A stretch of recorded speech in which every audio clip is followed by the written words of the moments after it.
Yeah, been really good actually. I think the weather's helped with that. They're all up and about and down the beach early this morning, and but we've done a review of the game just completed that.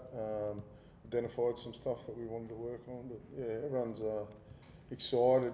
Excited for this weekend to be playing on Sunday. Back at home in front of a really loyal supporter base, so yeah, everyone's pretty happy. One of those things that you identified is the starts. Very jittery, very nervous sort of start against the Bunnies. How do you fix that this weekend and make sure that you're coming out at home with a bang? Yeah, I think we've addressed it internally then in the review. I just thought our contact was loose. A sign for us, which I know is a bugbear of everybody else that watches, but we went down contesting the first couple of kicks and they ended up in the real fast transitions because we didn't win the tackle. That tells me that we didn't kick to set up our defence, so that tells me that we weren't defensive mindset. So in the first 30 minutes I thought we were really poor through the middle.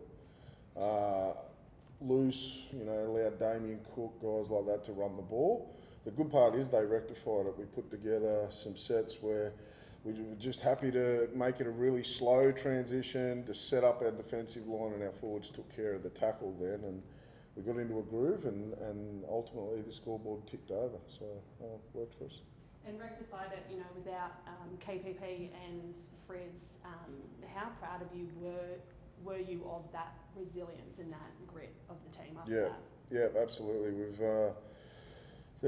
been through periods this year where we're up against it, backs to the wall type stuff, whether it be scoreboard pressure or losing key personnel and having positional switches, and they've done a really good job at hanging in there. There's been numerous games where we've been well behind on the scoreboard to start a match and haven't dropped our bundle. We just get on with it, and that's, I think, Croaks and Brodie, when they came on, two middle forwards that essentially had to take foreign defenders a very key position in your defensive line. For the job that they did was outstanding, and really proud of those guys. Really proud of the whole team to just get on with the job.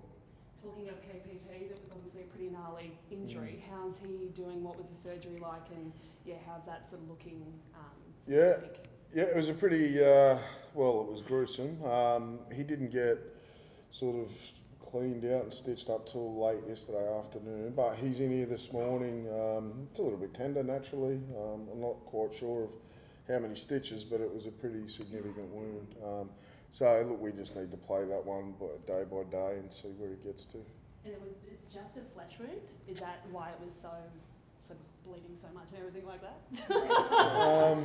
Without making everyone cruel, like, you could see his bone. He could see his bone on the field, so that was a bit alarming. So that was a pretty significant flesh wound if you're seeing your bone.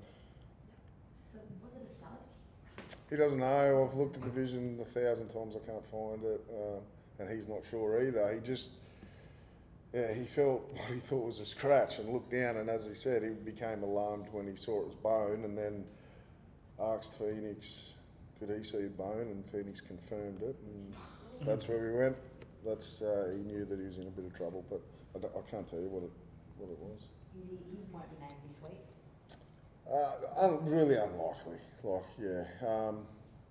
Again, I don't have to name it till tomorrow afternoon, so we'll see how he is tomorrow. But if he's not in this week, I'd expect him to be okay the following week. They'll come up with a guard for it, and it'll just make sure that we're clearing him of infection phase. I'd anticipate we won't get cleared by the medical staff to be selected until we talk about that. And with KPP and Frizz sort of both out for this weekend, are you looking at Lucas and how well he performed on the weekend to potentially fill that spot? Yeah, it'll depend on Brady, how he goes. Once the medical staff run their eyes over him and he goes through the testing required to come back from his injury. Once that happens, that would be a very handy replacement, and bringing Bradman into the team and then Dylan into the back row. But we saw Croaks and Brodie do a really good job last week. We've got young Tommy Cant that can come in as well. So we've got some options. It's not ideal trying to replace guys like Frizz and Kai, but we've, as I said before, been proud of the next man up mentality this year, and that's what we'll do. And how handy is it to have a player like Lucas be able to play so many, positions, but also, as you were saying, within the squad itself, the next man up mentality, so many people who are willing to step up and wherever as well. Yeah, really handy. He's like Fletcher, they're footballers, they don't sort of care what number they have on their back, they'll just get out and compete. That's what I love about him, and that's what I loved about him from day one. When I first got here, he was on a train and trial deal, and Dylan just gives you everything that he's got, regardless of where he's playing. So yeah, very handy to have him.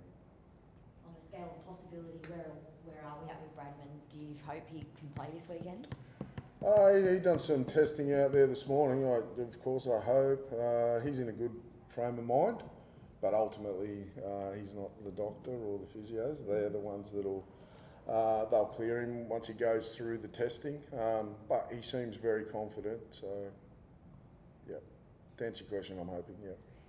And the Titans at home, let's talk about that. How are you looking at the Titans as a team, and then the fact that we will be at home with hopefully a really strong crowd? Yeah, it's exciting. In terms of the Titans, they're fast. I think everybody knows that. They've got some guys that can move very quick. They move the ball around a lot and can turn the scoreboard over quite quickly. I know when we played them up there, I think they had a pretty rapid fire 10 minutes on us. We had a man in the bin. They managed to get a few tries. So they'll move us around. We know that we're prepared for that. They like to get the ball to their quick man on the outside. So we need to prepare that way this week, making sure that we're bringing our running legs defensively. But it's exciting too. We get to, like I said, 2 o'clock, mining round, everything that the town's about. We want to go out and represent. There's no lazy miners, they're all hard working. So we want to make sure that we're that on Sunday. And hopefully the weather's like this and we pack it. It's got a real good feel about the last 2 games. There's no result more important than this one, than ours this weekend. But I think everyone's excited that if we can get a job done, that'll be a pretty good game the following week here as well to potentially get into the 8. You cheering on the Sharks yesterday, Adam? I was, Robert. Yeah, I was. Other than our game, it was pretty tense for me watching it. I think everyone was quite happy, and you don't want to be in a situation where you're relying on other teams or cheering on other teams, but they've done us a favour somewhat, but it's not completely done. As I said, the most important result is our game and us winning, so that's all we need to focus on now. With your 2 back rowers out, whoever comes in, one of them's going to have to mark David Fifita on the weekend, so pretty tough job, isn't it?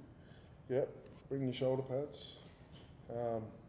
We'll prepare whoever does take that position in the team. We'll make sure that they're prepared for David and what his strengths are. We've played him a fair few times before. We'll get used to it. Outside of injury, does the lineup to you now not feel pretty settled? I know, as you came into the last match, you had some options around the halves. Do you feel as though the next couple of weeks you'll try to stick to kind of who's in your thinking for the rest of the year? Yeah, hopefully I get the luxury of some stability now. Obviously the interruption with Frizz and Kai at the moment through injury, but look, all I can do is base it on the weekend's performance, and if we're talking about the spine, then I was quite content with what they brought for us. So we'll have a look at how they perform this weekend. So it's a hard one to answer. The performance will dictate what the makeup of the team will be, but I'm pretty confident in those guys. Adam, you've had 2 golden point games this year, come up empty-handed. There's a lot of debate about changing the point scoring system, so maybe 4 points for a win and 1 point if you're losing golden point. What's your thoughts on that? I haven't given it a lot of thought. I probably, without diving into the past, I'd like to think that we won one last week in golden point with the penalty not given. But I don't know. There's probably merit in it. I did hear something that Wayne was talking about. I think Buzz Rothfield's been pushing it for a while. I know that the point that I do agree with, that if teams can't be separated after 80 minutes, it's pretty, and then some luck comes into the golden point, it is hard for the team that just walks away empty-handed. And I know that I'm probably coming from the position of being on the receiving end and numerous, you know, however many you said.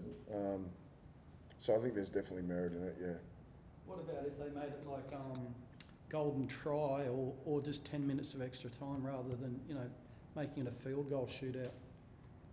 With the confusion on the field goals, I'd probably vote for the try and the 10 minutes at the moment.